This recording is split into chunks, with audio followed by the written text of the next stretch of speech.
ఈరోజు మనం కవి వృంద్ చెప్పినటువంటి హిందీ పద్యం ఒకటి చెప్పుకుందాం. బురే లగత్ సిఖ్ కే వచన్ హియే బిచారో ఆప్ కరుబే బేషజ్ బిన్ పియై మిటైన తనుకో తాప్. బురే లగత్ సిఖ్ కే వచన్ అంటే మంచి మాటలు ఎప్పుడూ కటువుగానే ఉంటాయి. ఎవరైనా మనకి మంచి చెప్పేటప్పుడు మనకి చాలా కష్టంగా ఉంటాయి. ఎందుకంటే మంచి ఆచరించడం కష్టమే, అది ఏ పని అవనివ్వండి. చెడు చాలా ఈజీగా అనిపిస్తుంది. మంచి వైపు వెళ్ళే కంటే చెడు నచ్చుతుంది ఎవరికైనా. అలాగా మంచి మాటలు ఎప్పుడూ కూడా, మంచి విషయాలు మనకి కటువుగానే ఉంటాయి.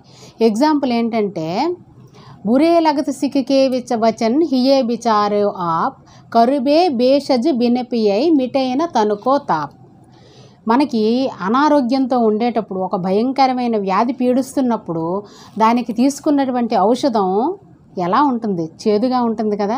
ఔషధం ఎప్పుడూ రుచికరంగా ఉండదు, కానీ అది చేసే పని ఎలా ఉంటుంది? ఆ ఔషధం ఎంతో భయంకరమైన, మన చావు బ్రతుకులతో కొట్టుమిట్టాడుతున్న వ్యాధినైనా తగ్గించడానికే దోహదపడుతుంది ఔషధం. మరి చేదుగానే ఉంటుంది. అందుకే దాంతో దీన్ని పోల్చారన్నమాట కవి. మంచి మాట కూడా అలాగే కటువుగా ఉంటుంది. నెమ్మదిగా దాని విలువ తెలుసుకొని మనం ఆచరిస్తే మనం బాగుపడతామనే ఉద్దేశంతో కవి చెప్పారన్నమాట.